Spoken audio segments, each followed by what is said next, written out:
बच्चों, आज का हमारा टॉपिक है chemical reaction and it's characteristics. Chemical reaction एक ऐसा प्रोसेस होता है जिसमें एक नए सब्सटेंस की फॉर्मेशन होती है विद न्यू प्रॉपर्टीज़। तो केमिकल रिएक्शन और उसकी कैरेक्टरिस्टिक्स को पढ़ने से पहले, समझने से पहले हम कुछ एग्जाम्पल्स को देखेंगे कि कौन सा एग्जाम्पल एक केमिकल चेंज है और कौन सा एक फिजिकल चेंज है। पहला है कटिंग ऑफ ट्रीज। तो यहाँ पर हमें पता है कि अगर हम एक ट्री को कट डाउन करते हैं तो किसी नए सब्सटेंस की तो फॉर्मेशन होती नहीं है, ट्री का शेप और साइज बदल जाता है।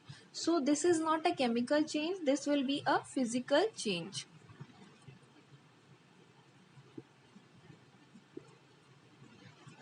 Next, water boils to form steam. जब वाटर को हम 100 डिग्री सेल्सियस और अबव पे हीट करते हैं तो वो स्टीम में कन्वर्ट हो जाता है, मतलब वाटर वेपर में कन्वर्ट हो जाता है। तो यहाँ पर वाटर का केमिकल कंपोजिशन में कोई चेंज नहीं आया है, ठीक है। वाटर, आइस में, लिक्विड में एंड स्टीम, तीनों ही स्टेट में वाटर का जो केमिकल फॉर्मूला होता है वो सेम रहता है, that is H2O। So this is also a physical change. Next, dissolving salt in water. तो जब भी हम पानी में नमक को मिलाते हैं तो कोई नए सब्सटेंस की तो फॉर्मेशन होती नहीं है। इवेपोरेशन प्रोसेस के थ्रू अगेन हम सॉल्ट को ऑब्टेन कर सकते हैं वाटर से। तो यहाँ पर भी किसी नए सब्सटेंस की फॉर्मेशन नहीं हो रही है, और इवन दो जो वाटर है और सॉल्ट वो अपनी अपनी प्रॉपर्टीज़ को रिटेन किए हुए हैं, बनाए रखे हुए हैं। तो ये भी कौन सा चेंज होगा? Physical change. Formation of curd from milk. तो जब भी हम मिल्क से कर्ड बनाते हैं या फिर कर्डलिंग ऑफ मिल्क करते हैं तो यहाँ पर एक नए सब्सटेंस की फॉर्मेशन हो रही है, और वो जो नया सब्सटेंस है वो कर्ड है। तो मिल्क और कर्ड की जो प्रॉपर्टी होती हैं वो टोटली डिफरेंट होती हैं। So this will be a chemical change.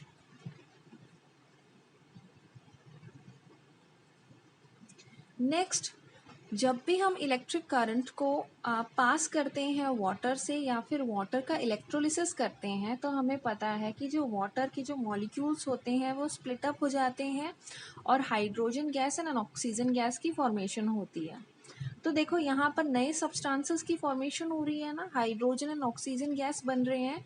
So this will be a chemical change. ये केमिकल चेंज क्यों होगा? क्योंकि यहाँ पर नए सब्सटेंसेस की फॉर्मेशन हो रही है और जिनकी जो प्रॉपर्टी है वो टोटली डिफरेंट है रिएक्टिंग सब्सटेंस से। Next is melting of wax. जब वैक्स मेल्ट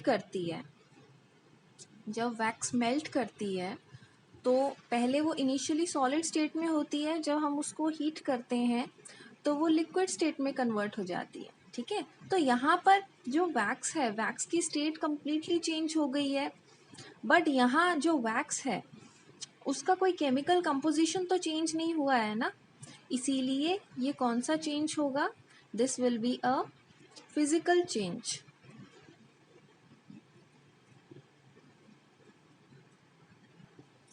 तो जो नेक्स्ट एग्जाम्पल है वो है बर्निंग ऑफ कैंडल वैक्स।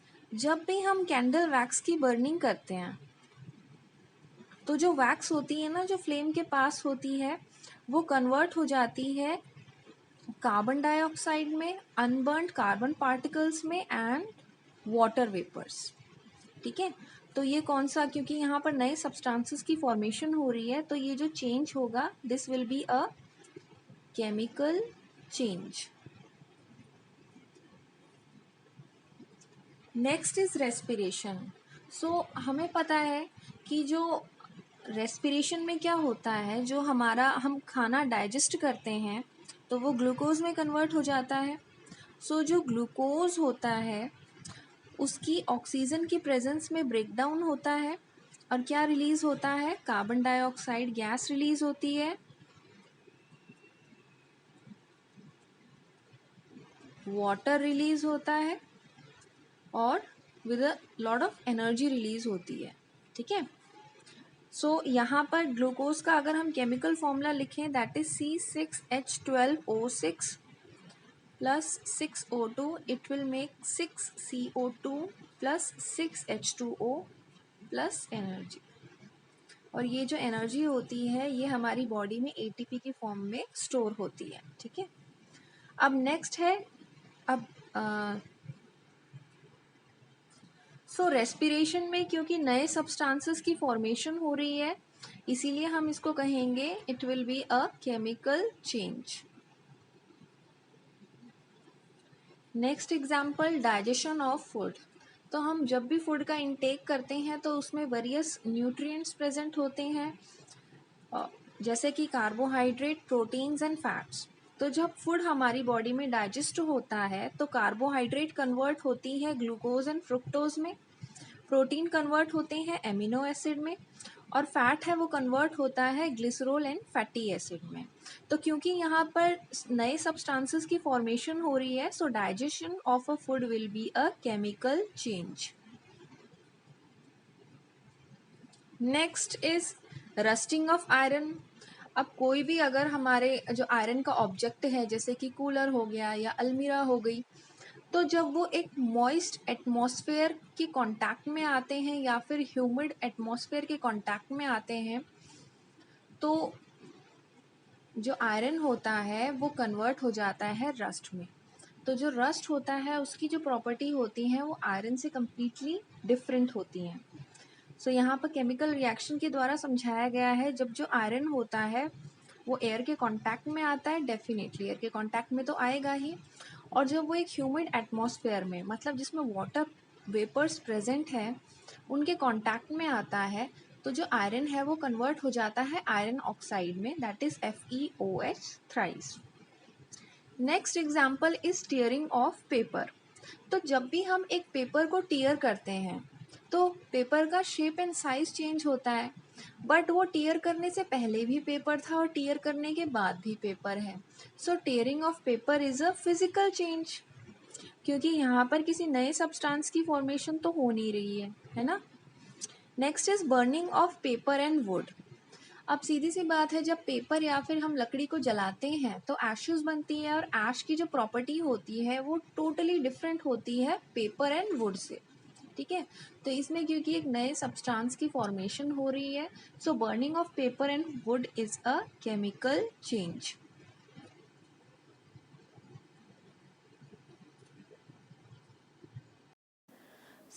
बच्चों यहाँ पर जो हमने रस्टिंग ऑफ आयरन पढ़ा था उसमें एक माइनर करेक्शन होगी। जो केमिकल फॉर्मूला होता है ना रस्ट का, केमिकल फॉर्मूला ऑफ रस्ट, वो होता है Fe2O3 XH2O। X यहाँ पे डिनोट कर रहा है नंबर ऑफ वाटर मॉलिक्यूल्स। सो यहाँ पर जब आयरन रिएक्ट करता है एयर की प्रेजेंस में, और जो मॉइस्चर प्रेजेंट होता है एयर में, that is water vapour, so hydrated iron oxide की फॉर्मेशन होती है, दैट इज़ 2Fe2O3 6H2O। ठीक है, so this is the chemical formula of rust. Okay, so तो बच्चों अभी हमने पढ़ा कि physical change and chemical change क्या होता है। अब हम पढ़ेंगे कि केमिकल रिएक्शन क्या होगा। ठीक है, तो अभी हमें इतना तो समझ में आ गया है कि एक ऐसा process which undergo a chemical change, तो उस प्रोसेस को हम केमिकल रिएक्शन कहेंगे। सो यहाँ पर डेफिनेशन होगी that chemical reaction is a process in which new substances with new properties are formed। तो chemical reaction एक ऐसा process होता है जिसमें नए substance की formation होती है with new properties। तो यहाँ पर हमने कुछ key points रखे हैं जिनकी help से हमें पता चलेगा कि chemical reaction में क्या क्या important होता है। सो अभी हम पढ़ेंगे कि chemical reaction में क्या क्या होता है। पहला, केमिकल चेंज होगा। सेकंड, रिएक्टिंग सब्सटेंसेस के एटम्स के बीच में रीअरेंजमेंट होगी। नेक्स्ट, जो रिएक्टिंग सब्सटेंसेस हैं उनके एटम्स के बीच में जो ओल्ड केमिकल बॉन्ड होगा वो टूट जाएगा, और जो रीअरेंज्ड एटम है नए सब्सटेंसेस के, उनके बीच में नए केमिकल बॉन्ड की फॉर्मेशन होगी। ठीक है, अभी हम इस एग्जाम्पल से समझेंगे। अभी हमने पीछे पढ़ा था इलेक्ट्रोलिसिस ऑफ वाटर। तो यहाँ पर जो वाटर है, जब उसमें से हम इलेक्ट्रिक करंट पास करते हैं तो वो स्प्लिट हो जाता है अपने कंपोनेंट मॉलिक्यूल्स में, मतलब हाइड्रोजन गैस रिलीज होती है with the release of oxygen gas. तो अब देखो, हमें पता है कि जो वाटर का जो स्ट्रक्चर होता है वो इस तरीके का होता है ना, कि दोनों ही हाइड्रोजन एटम ऑक्सीजन एटम से जुड़े होते हैं। तो जब जैसे ही हम वाटर में से इलेक्ट्रिक करंट पास करेंगे तो हाइड्रोजन गैस इवॉल्व होगी, और हाइड्रोजन गैस के हाइड्रोजन एंड हाइड्रोजन के बीच में बॉन्ड की फॉर्मेशन हो गई है, और ऑक्सीजन गैस के दोनों ऑक्सीजन एटम्स के बीच में बॉन्ड बन गया है। ठीक है, मतलब breaking of old bond between oxygen and hydrogen, उसकी ब्रेकेज हो गई है ना, और नए बॉन्ड की फॉर्मेशन हुई है between hydrogen atom and oxygen atom.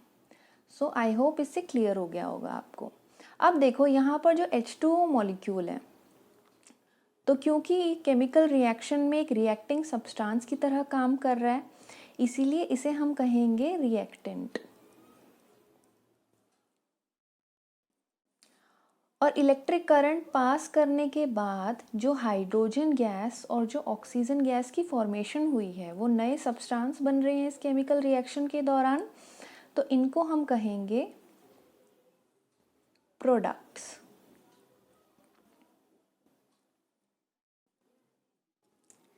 ठीक है, सो द रिएक्टिंग सब्सटेंस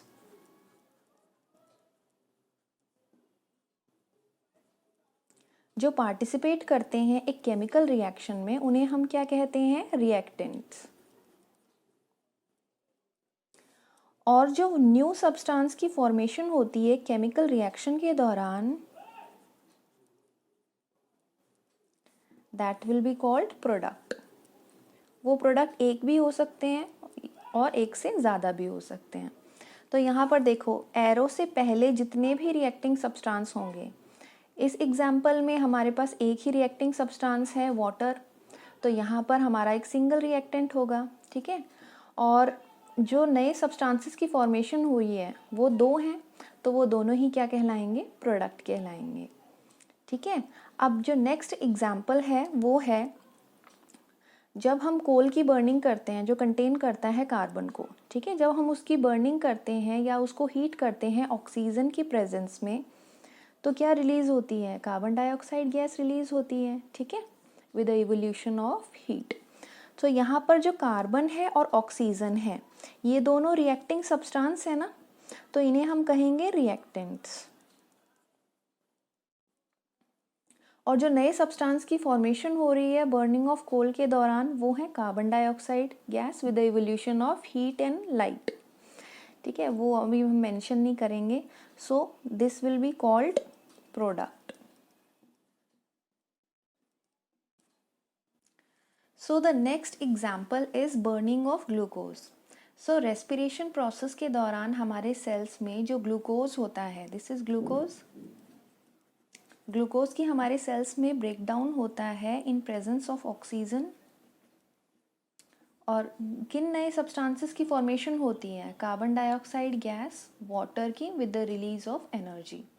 और ये जो एनर्जी होती है फिर हमारी बॉडी में एटीपी की फॉर्म में स्टोर हो जाती है। ठीक है, सो क्योंकि अब यहाँ पर हमारे जो रिएक्टिंग सब्सटेंस हैं, मतलब एरो से पहले के जो सब्सटेंसेस हैं, दीज आर कॉल्ड रिएक्टेंट्स। ठीक है, और एरो के बाद जो नए सब्सटेंसेस की फॉर्मेशन हुई है, that is carbon dioxide, water and energy, तो इनको हम क्या कहेंगे? Products. These are called products.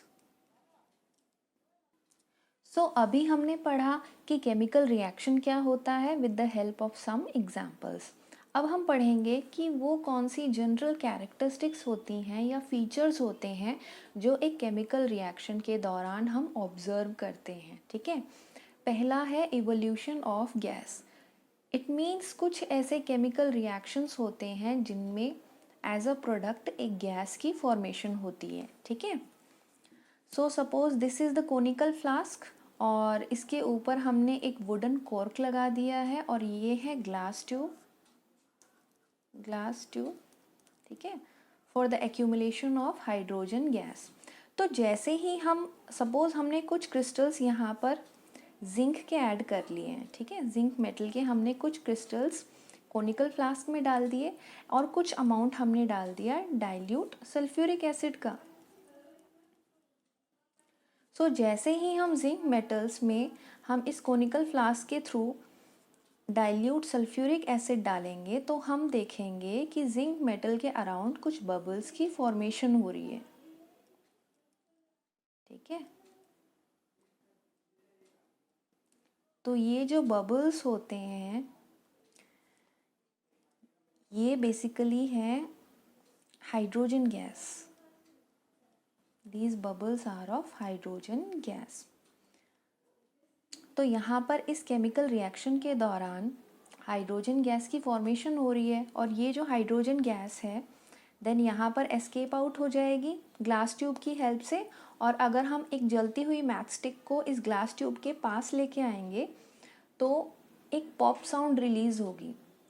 जैसे ही हम मैच स्टिक को हाइड्रोजन गैस के पास लेके आएंगे पॉप साउंड रिलीज़ होती है। इसे हम पॉप साउंड टेस्ट भी कहते हैं किसी भी केमिकल रिएक्शन में हाइड्रोजन को डिटरमिन करने के लिए, ठीक है। तो अगर हमने केमिकल रिएक्शन लिखना हो जिंक और डाइल्यूट H2SO4 के बीच में then it will be Zn plus H2SO4, it will make ZnSO4 that is zinc sulfate with the evolution of hydrogen gas, ठीक है।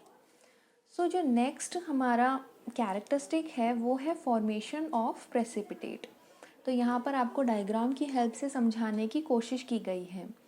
सपोज़ ये एक बीकर है हमारा और इसमें हमने ऐड किया है aqueous solution of lead nitrate. This is lead nitrate, ठीक है। और हमने दूसरे बीकर की हेल्प से हमने पोटेशियम आयोडाइड का एक्वस सॉल्यूशन बनाया है, दैट इज पोटेशियम आयोडाइड। तो जैसे ही हम लेड नाइट्रेट के एक्वस सॉल्यूशन में पोटेशियम आयोडाइड को मिक्स करेंगे, दोनों ही ट्रांसपेरेंट होते हैं, ठीक है, इनके जो सॉल्यूशन होते हैं। तो जैसे ही हम इन दोनों को ऐड करेंगे तो यहाँ पर हमें एक येलो कलर का सॉल्यूशन ऑब्टेन होगा। दिस इज लेड आयोडाइड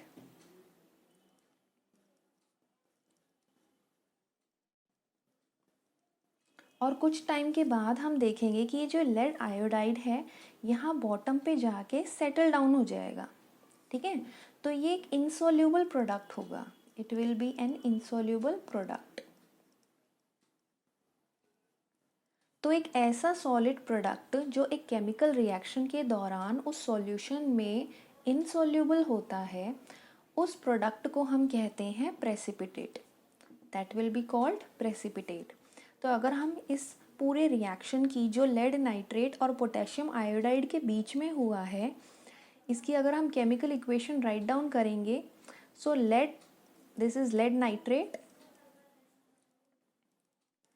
तो जब लेड नाइट्रेट का जो एक्वस सॉल्यूशन है जो हमने पानी डाल के बनाया है उसको जब हम मिक्स करते हैं पोटेशियम आयोडाइड के एक्वस सॉल्यूशन के साथ तो एक येलो प्रेसिपिटेट की फॉर्मेशन होती है,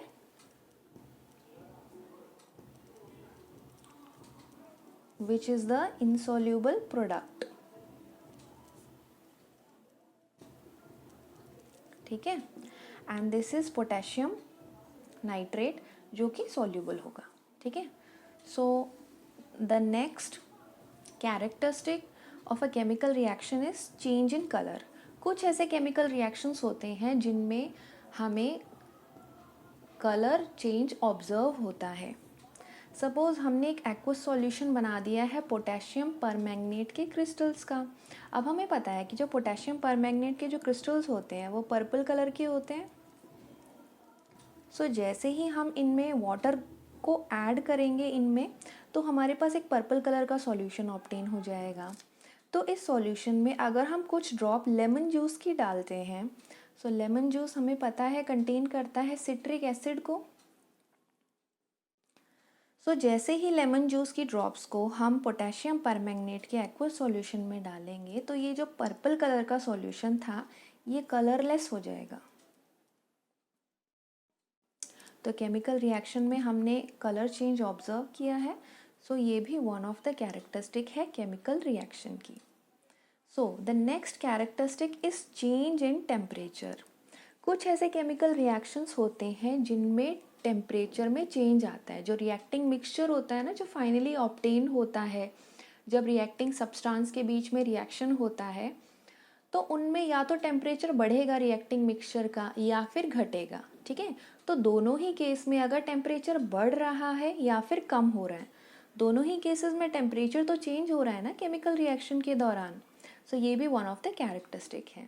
तो यहाँ पर हमने एग्जाम्पल लिया है, जैसे ही हम क्विक लाइम में कैल्शियम ऑक्साइड में, ठीक है, इसमें हम वाटर ऐड करते हैं तो बहुत सारी हीट एनर्जी रिलीज़ होती है। और जो ये हमारा जो हार्ड ग्लास बीकर होता है ना, ये बिल्कुल गर्म हो जाता है, हॉट हो जाता है। It becomes hot, it becomes hot. ठीक है, तो क्योंकि इस केमिकल रिएक्शन में बहुत सारी हीट एनर्जी रिलीज़ हो रही है, तो ऐसे केमिकल रिएक्शन जिनमें हीट एनर्जी रिलीज़ होती है उन्हें हम कहते हैं एक्सोथर्मिक रिएक्शंस। Exothermic reactions. तो एक बार इस केमिकल रिएक्शन में हम देखते हैं कि कौन से प्रोडक्ट की फॉर्मेशन हो रही है।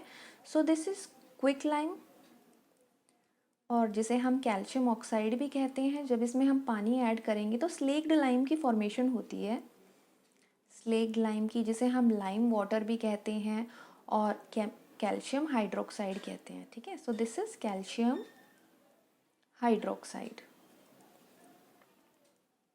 With the release of lot of energy. So इसीलिए क्योंकि इस केमिकल रिएक्शन के दौरान एनर्जी रिलीज हो रही है, तो ये कौन सा रिएक्शन होगा? Exothermic reaction. सो अभी हमने कैल्शियम ऑक्साइड और वाटर के बीच में केमिकल रिएक्शन को देखा जिसमें बहुत सारी एनर्जी रिलीज हो रही है with the formation of slaked lime.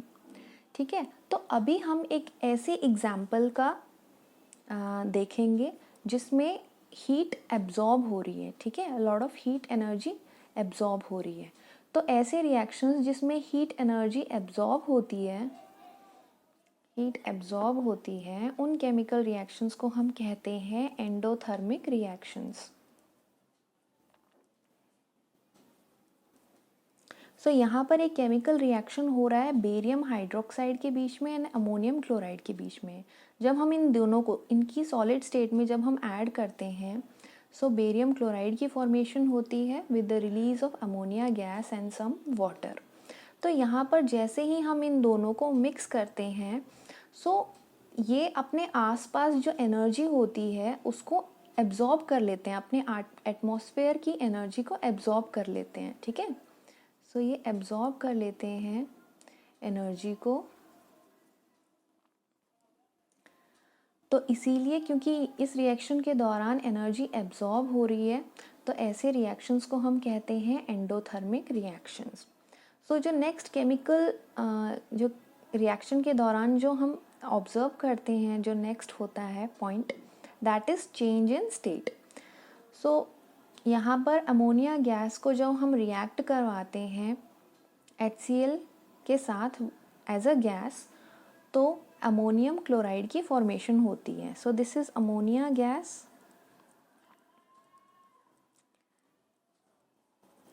this is HCl and this is ammonium chloride.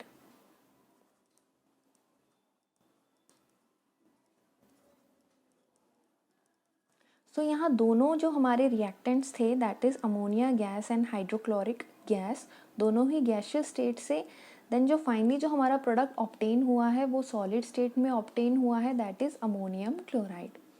So that's all for today.